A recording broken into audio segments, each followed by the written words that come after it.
Hello and welcome back to our channel. So today in this video we are going to talk about how you can simply log into your Spotify account.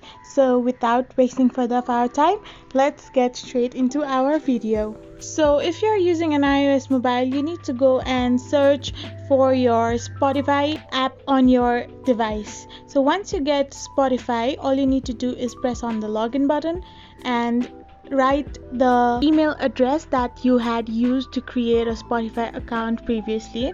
So after you type in your username, all you need to do is type in your password and click the login button. Once you click the login button, you are logged into your account, and that's how you easily log into your Spotify app without any hindrance. So I hope this video was a great help to you. So don't forget to hit that subscribe button and do give us a thumbs up. We will be back again with these informative tutorials again. Thank you for watching.